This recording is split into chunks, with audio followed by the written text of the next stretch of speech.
ایسی کوئی عقلی دلیل اور لاجیکل ایویڈنس دیں خدا کے نہ ہونے پر جو ڈیفینیٹ بھی ہو، تو میں یہ اعلان کرتا ہوں کہ یقیناً میں اس ایویڈنس کو قبول کروں گا اور اس پر غور کروں گا. لیکن ساتھ میں یہ بھی اعلان کر دیتا ہوں پریڈکشن کے طور پر کہ ایسا کوئی ڈیفینیٹ آرگیومنٹ کوئی نہیں پیش کر سکتا. دلیل ہم دیں گے اور ڈیفینیٹو دلیل دیں گے، لاجیکل دلیل دیں گے، ایسی دلیل دیں گے جو انٹائر ایتھیسٹک ورلڈ اسے ریفیوٹ نہیں کر سکتی. چلیں اب ہم ایک ایگزامپل سوچتے ہیں، ایک سیناریو، سمپل سیناریو، تمام آڈینس سے گزارش ہے، ہم اور آپ ایک آئسولیٹڈ آئیلینڈ پر ہیں، ایسا آئیلینڈ جہاں پہ ہم سے پہلے کوئی کبھی نہیں گیا. چلتے چلتے آپ کے سامنے اچانک آپ نے دیکھا ایک پنک کلر کی بال پڑی ہوئی ہے.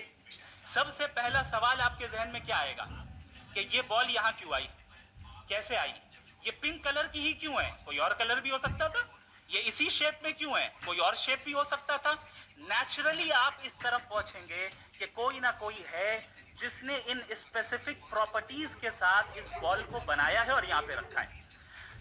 چونکہ آپ جانتے ہیں کہ یہ جو بال ہے اس کا ایگزسٹ کرنا ضروری نہیں ہے، یہ ایگزسٹ کر بھی سکتی تھی، نہیں بھی کر سکتی، اور ایگزسٹ کرنا ہی تھا تو کسی اور فارم میں کرتی، کسی اور کلر میں کرتی. اب آپ اس بال کو ایکسپینڈ کرتے چلے جائیں، ایکسپینڈ کرتے چلے جائیں، ایکسپینڈ کرتے چلے جائیں، یہاں تک کہ یہ بال یونیورس کے سائز کی ہو جائے. بتائیے کہ کیا سائز کے بڑھ جانے سے سوال بدل جائے گا؟ ہرگز نہیں بدلے گا. ابھی بھی سوال رہے گا یہ یونیورس کہاں سے آیا، ان اسپیسیفک پراپرٹیز کے ساتھ کہاں سے آیا، کیوں آیا، کس نے بنایا. یہ سوال اس وقت بھی ویلڈ رہے گا.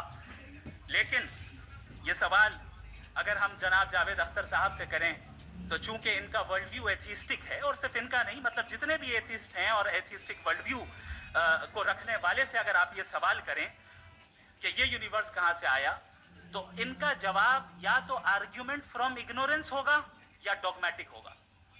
یا تو یہ کہیں گے کہ مجھے نہیں پتا کہ یہ کہاں سے آیا لہٰذا گاڈ ڈز ناٹ ایگزسٹ، یہ آرگیومنٹ فرام اگنورینس ہے. یا یہ کہیں گے کہ یہ یونیورس خود بخود بن گیا، اس کا مطلب یہ ہے کہ اس بال کو بھی خود بخود بن جانا چاہیے. لیکن بال کے تعلق سے یہ ایکسپلینیشن ایکسیپٹ نہیں کی جائے گی کہ یہ خود بخود بن گئی، لیکن یونیورس کے تعلق سے کر دیا جائے گا. اسے ہم دوسرے الفاظ میں ڈوگما بھی کہہ سکتے ہیں. دوسری چیز، ہمارے جاوید اختر صاحب ضرور گاڈ آف گیپس کی مثال بھی ضرور دیں گے، اور مثال دیں گے کہ پہلے زمانے میں بجلیاں کڑکتی تھی تو لوگوں نے کسی ایک خدا کی طرف، اور بارش ہوتی تھی تو دوسرے خدا کی طرف منسوب کر دیا، ان کے پاس دلیل نہیں تھی. یہ ہمارا ورلڈ ویو ہے ہی نہیں، یہ ہمارا ورلڈ ویو ہے ہی نہیں، کیونکہ نیچرل فینومینا کے پروسیس کی انٹرپریٹیشن کو جان لینے سے یہ کہاں سے ثابت ہو گیا کہ گاڈ ایگزسٹ نہیں کرتا ہے. اس پر میں انشاءاللہ ابھی آگے بات کروں گا. آپ حضرات یہ بھی دیکھیں گے، اور میں یہ ایکسپیکٹ کرتا ہوں کہ ہمارے رسپیکٹڈ جناب جاوید اختر صاحب ضرور ایموشنل آرگیومنٹس بھی دیں گے، جو کہ ایک لاجیکل فیلیسی ہے جب بات آتی ہے ٹروتھ کو ڈیسائیڈ کرنے میں. کیوں؟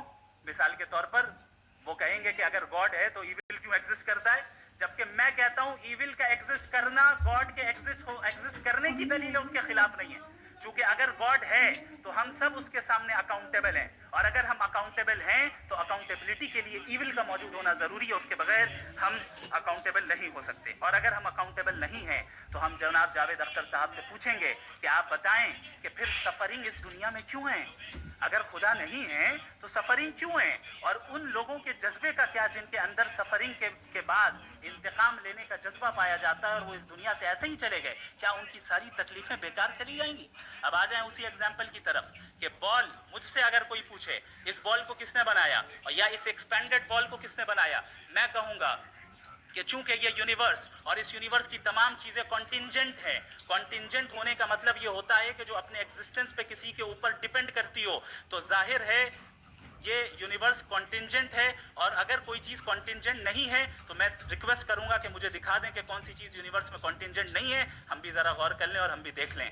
اور جب کانٹینجنٹ چیزیں موجود ہیں تو فلاسفرز کی اصطلاح کے مطابق، ہم اس ٹرمینالوجی کے مطابق ہم اس جگہ تک پہنچتے ہیں اور اس ہستی تک پہنچتے ہیں جسے نیسیسری بینگ کہا جاتا ہے، کہ یہ وہ نیسیسری بینگ ہے جس کا موجود نہ ہونا ناممکن ہو. چونکہ کہ اگر یہ موجود نہ ہو تو ساری چیزیں ایگزسٹنس میں آئیں گی ہی نہیں, اور یہ ساری کنٹینجنٹ چیزیں اسی کے اوپر ڈپینڈ کرتی ہیں.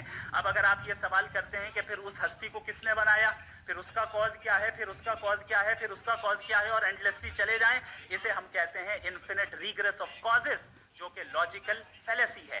کانسیپچولی انفینٹی پاسبل ہے. مثال کے طور پہ نیومیریکلز 1 2 3 گنتے چلے جائیں, انفینٹ نمبرز ہیں.